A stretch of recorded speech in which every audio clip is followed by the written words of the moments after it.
운명을 내가 막 바꾸고 막 하는 그런 것이 아니라 운명을 바꿀 수 있으면 바꿔야죠.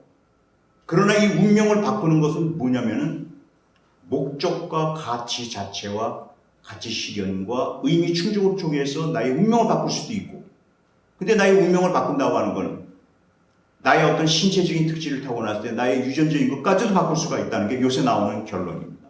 즉 나의 유전이라고 하는 것도 나의 그 정신적인 그런 성향을 통해 가지고 나의 가지고 있는 여러 가지의 그 유전자까지도 변화시킬 수 있는, 그래서 이게 인간의 슈퍼 유전자라는 얘기를 요새들 하고 있습니다. 자기 유전자까지 바꿀 수 있는, 스스로의 노력에 의해서, 정신적인 노력에 의해서 바꿔갈 수 있는 그러한 것이 바로 이것이 우리들에게 도전적인 자세였습니다. 그러니까 이 선택의 자유라고 하는 것은 운명을 그렇게 바꾸는 건 대단히 힘든 것인데, 이 선택의 자유가 진정한 빛을 발하는 것은 바로 너무나 운명적이기 때문에 내가 내 스스로가 이걸 어떻게 컨트롤할 수가 없고 했을 때, 그때에 최종적으로 이 운명적인 것에 대해서 내가 할 수 있는 자유의 능력의 공간이 있는데, 그것은 바로 운명에 대한 정신 자세를 내가 선택하는 것이었습니다. 그래서 제한되어진 자유라고도 표현을 할 수가 있습니다. 그러나 이 자유된 권한에도 이것이 무서운 힘을 발현할 수가 있습니다. 자, 예를 들고 있습니다. 일랑성 쌍둥이가 있었는데, 랑에라고 하는 이제 그 위대한 심리학자이시고 랑에라고 하는 의학자이신데, 그분이 해가지고 추적을 했습니다. 일랑성 쌍둥이인데, 일랑성 쌍둥이 태어나자마자 바로 서로 갈라져가지고 서로 다른 그 삶의 생활권에서 이제 지나게. 그러니까 일란성 쌍둥이들은 거의 이제 이 성격이라든가 이제 이런 것들이 거의 비슷하고, 육체적인 시일 같은 것도 매우 이제 신체 병의 요인이라든가 뭐 이런 것들을 대단히 아주 유사합니다. 유사한데 완전히 떨어져가지고 서로가 서로에게 영향을 끼치지 못하고 서로 다른 환경에 살았는데, 그런데 추적을 딱 해봤는데 어릴 때 아기 때 다 헤어졌습니다. 다 했는데 한 사람은 아주 유능한 수사관, 정말 수사관으로서 엄청난 유능한 사람으로 수사관이 되어 있었고, 또 한 사람은 어마어마한 절묘한 그 수단을 가진 범죄자로 사기꾼으로 되어 있었습니다. 그래가지고 한 사람은 감옥에 있었고 한 사람은 유능한 수사관이 되어 있었습니다. 자, 그런데 이 두 사람의 차이를 보시면은 운명적인 요인은 뭐냐면은 이 절묘한 그런 사기꾼하고 교묘한 사기꾼하고 정말 수완이 좋은 수사관은 뭔가가 그 정신의 이 심리적인 구조라든가 이런 게 상당히 유사합니다. 그 어떤 그 교묘함이 있죠. 그것이 대단히 발달되어 있는 사람들입니다. 그런데 두 사람의 인생을 자신의 창조하는데 그와 같은 절묘한 그런 그 성격 체질과 그런 어떤 지능 유형을 타고난 거는 그거는 서로에게 운명적이었습니다. 어떤 생물학적 심리학적 운명을 갖다 했습니다. 그런데 두 사람은 삶의 목적과 가치와 의미 충족이라고 하는 의미 추구라고 하는 것이 서로 다른 길로 결과가 똑같은 운명적인 그러한 원료를 가지고 서로 다른 삶을 형성화시켰고 창조해 냈었던 것이었습니다. 그래서 인간에 있어서는 이런 얘기들을 하고 있습니다. 네가 지금 있는 바로 너의 그 모습은 네가 선택한 것이다. 이런 얘기가 있습니다. 절대로 변명하지 못합니다. 이번에 이런 경우가 있어요. 운명창조안이 있었습니다. 이번에 발표가 되어 나왔습니다. 어떤 한의 외국인 대신데 그분이 근로자로 여기 와서 자기 나라보다는 훨씬 더 여기가 사기가 어마어마하게 좋죠. 이거 말할 수 없죠. 자기 나라에 비해서는. 근데 여기 와가지고 그냥 그 임시로 와가지고 와서 막 일을 갖다 하는데 와가지고 무슨 그러니까 허가받지 않게 여기 와서 체류하는 모양이에요. 그분이. 그런데 전번에 불이 났는데 이분이 자기 자신의 것에 의해서 자신이 신분이 드러나게 돼, 불법 체류하는 게 드러나면서 추방되고 말이야.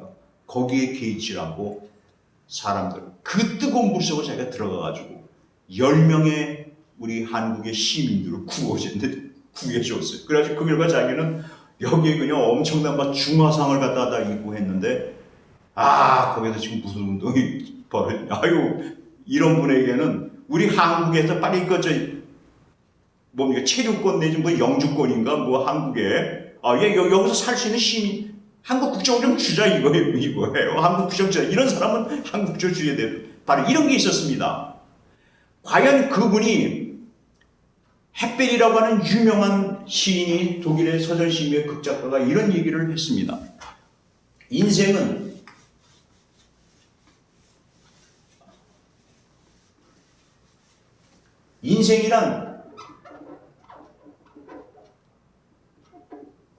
무엇인가 혹은 무엇이 아니라 삶이란 무엇이 아니라 무엇을 다음 순간에 이룰 기회이다.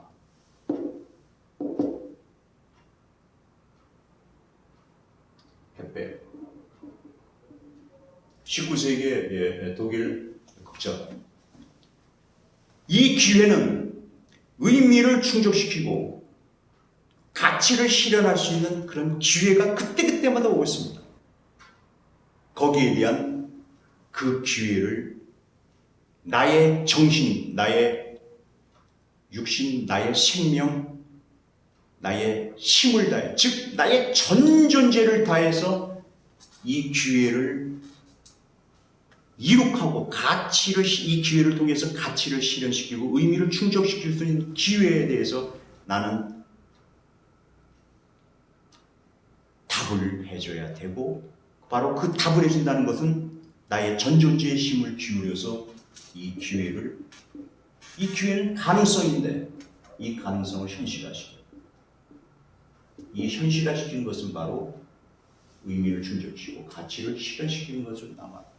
그래서 그분은 그 근로자 되시는 분, 불법 체류자신 분은 지금 이런 일이 일어날 줄은 아무도 몰랐습니다. 불이 부딪히는 상황에서 해냈습니다. 그 기회를 의미 충족할. 그래서 그 기회는 언제 올지 모릅니다. 나는 왜 이렇게 기회가 없습니까? 난 행운의 기회가 있습니까? 그런데 그 기회는 이 성공에 하고 쾌락 충족하고 욕구 충족시키는 이런 상황에서도 기회가 오겠지만은 이 실패하고 이 고통하고 고난에 오게 되는 이 상황에서도 기회가 있습니다. 어쩌면 이 기회는 매우 다양한 가능성으로 가진 끊임없이 기회들이 있는데 내가 거기에 대해서 포착하지를 않고 가치를 실현시키고 바로 이 삶의 의미를 충족시키는 쪽으로 나의 전 존재를 기울여지고 전폭적으로 내가 하지 않기 때문에 그런 것이 나에게 그때마다 그 기회를 나는 헛되이 흘려보내는 걸 수도 있겠습니다. 업적 창조, 가치를 실현시키고 의미를 충족시킴으로써 나의 삶을 형성화시키는, 바로 나의 삶을 그런 의미에서 창조해 나가는 창조의 업적을 이룰 수 있다는 것.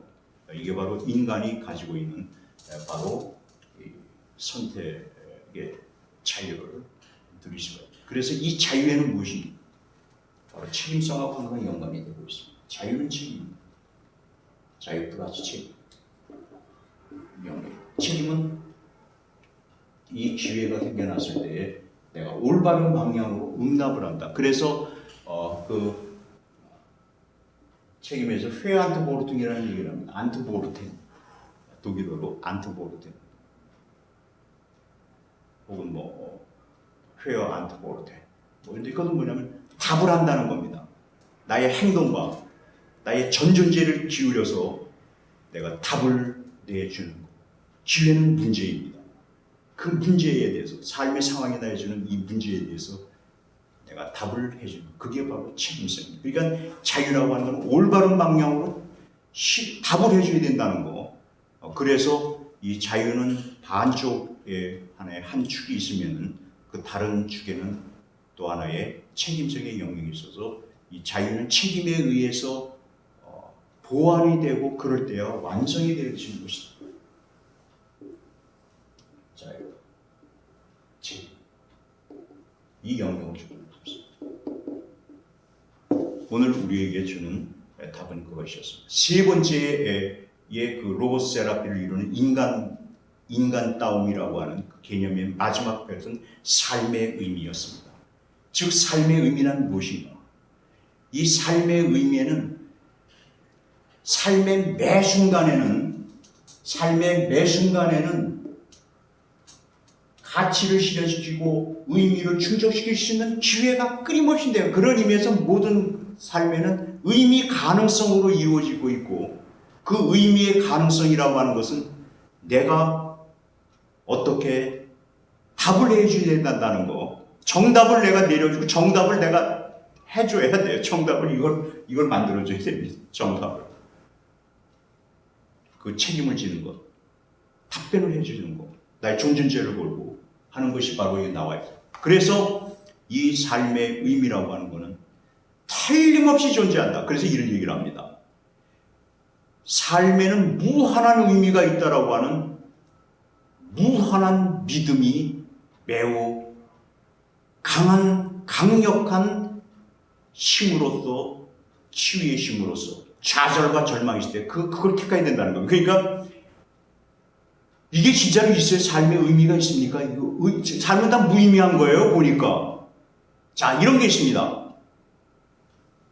내일 지구가 멸망하더라도 오늘 내가 한 그루의 사과나무를 붓는 것이 심는 것이 의미가 있습니까? 없습니까? 라고 했을 때 의미가 없다고 해도 맞는 얘기입니다. 논리적으로는. 또 의미가 있다라고 하는 것도 맞는 얘기입니다. 그것이 양적이 이렇게 되어 있을 때 이 차원은 무슨 얘기냐면은 논리적인 것에 의해서는 하나의 그 오성적인 그런 그 지적인 그런 것 속에서는 답을 내줄 수가 없습니다. 양쪽이 다 맞을 수가 있습니다. 그런데 단 핵심은 뭐냐면은 나는 오늘 한 그루의 사과 나무를 심는데 나의 생명을 걸고 존재를 걸고 나의 시간을 여기서 다 하는 것이다. 이것이 의미가 있다. 라고 하는 건 단 이런 삶에도 의미가 있다. 라는 쪽으로 가게 되는, 이것이 어떤 의미에서는 무한한 의미에 대한 무한한 신뢰, 이 두 가지가 있는 거. 그래서 이쪽으로 끝까지 선택을 하는 거로 가는 것이 바로 로고세라피에서. 그래서 삶의 의미는 무한하고, 이 무한하다고 하는 것은 바로 제한성이에요. 그러니까 삶의 모든 죽을 때까지 이것은 있을 수 있다라고 하는 것에 대한 그 믿음에 대한 절대적인 신뢰를 가는 것이었습니다. 근데 이거에서 그럼 이 신뢰를 가질 수가 있습니까? 나의 이성으로는 안 돼요. 나의 논리적으로는 안 돼요. 그럴 때 이런 얘기가 있습니다. 개들이 있을 때 애견가들은 체험하신 분도 계셨을 것입니다. 그쪽으로 가서 아파하는 데 가는데 진찰대에 가면 낑낑거리지만은 의사 선생님에게 의해서 치료를 받고 그렇습니다. 근데 개를 딱 보면은 그 주인이 있으면 왜 조용하겠습니까? 자기가 이 치료를 받는 과정에 아픕니다. 아프지만은 왜 자기가 치료를 받는지는 모릅니다. 어떤 치료가 자기에게 행한지도 모릅니다. 그렇지만은 그 개는 가만히 있는데 주인이 있으면 가만히 있는 개들이 있습니다. 그 가만히 있는 개들에 대한 그 눈빛을 들여다보면 그 눈빛은 뭐냐면 나는 이 괴로움의 의미를 알지를 못하. 그건 당연히 알지 못합니다. 그런데 뭔가가 주인의 그 얼굴이고 주인이 같이 옆에 있다고 하는 그 자체는 개에게 신뢰를, 이 아프지만은 뭔가 신뢰가 있습니다. 나를 일부러 해치지 않는다라고 하는 신뢰가 있습니다. 히포크라테스의 선언의 가장 핵심적인 것은 그 히포크라테스 정신의 그 가장 핵심적인 정신은 의사와 즉 의료진이 환자에게 일부러 해를 끼치지 않는다라고 하는 바로 가장 밑바닥에 있는 그 신뢰, 바로 이 신뢰를 가지고 무한한 삶의 의미에 대한 무한한 신뢰를 갖는 것. 이거를 계속해서 우리들이 끝까지 놓지 않는 것. 내일 전쟁이 나서 적군이 막 들어와서 탁 죽어가는 일이 있더라도 오늘 나는 내 일을 해 나가고 들어오게 되면은 나는 강력하게 돌격 앞으로 간다. 바로 죽는 날이 있더라도 갈 수 있는 그 무엇. 과연 우리는 이 자세 중에서 바로 나는 여기서 어떤 걸 할 것이냐. 여기는 바로 인간이 인간을 이루게 되는 가장 특주적인 것. 정말 인간이라고 했을 때 이루는 그 세 가지 축을 중심으로 해서 오늘 여러 가지의 로고 세라피, 의미 치유 혹은 의미의 발견을 통한 치유라고 하는 차원에 대해서 생각을 깊이 하게 되었습니다. 삶의 가치를 실현시키고 각 고난의 기회, 고난 속에는 기회가 있는데 그 고난 속에 있는 그 삶의 상황에서 고난 속의 기회는 바로 가치를 실현시키고 의미를 충족시킬 수 있는 그 기회가 있고 그 기회를 찾지 않고 끊임없이 정신의 눈을 예리하게 떠서 그 기회들을 간파하고 그 기회를 간파하는 것은 용기로서 삶의 용기를 가지고 바라봤을 때 회피하지 않고 정면에 직시했을 때 그 기회가 진정한 기회로서 자신이 명료하게 표착이 되게 되는 것. 그런 눈을 키워주는 것. 이런 누수의 눈을 키워주는 것이 바로 로고세라피고 이게 바로 자신의 삶의 상황에서 매우 어렵게 그 헤쳐나왔던 그 아우슈비츠를 비롯해서 여러 개의 수용소에서 그 체험을 통해서 깨우쳤던 아주 처절하게 깨우쳤던 바로 그 체험을 바탕으로 한 빅터 에밀 프랑클이라고 하는 한 분의 정신의학자인 동시에 의사이시고 심리학자이시고 정신과 의사이시고 또 철학자이신 분이 우리에게 내놓는 하나의 태제였습니다. 이 태제에 대해서 우리는 어떤 안티체제를 내볼 수 있을까요? 어떤 의미로 내가 이것을 생각해야 된다는 것에 대한 우리의 과제를 남기면서 언제라도 우리에게는 이런 상황이 오게 될 수 있습니다. 삶의 상황에서 이럴 때 우리는 로고세라피의 정신에 따라서 나는 이것을 어떻게 업적 창조로 나갈 수 있는가라고 하는 것에 대한 심오한 사유를 하는 그런 계기가 되는 바라서 오늘의 강좌를 시작했습니다. 네, 고맙습니다.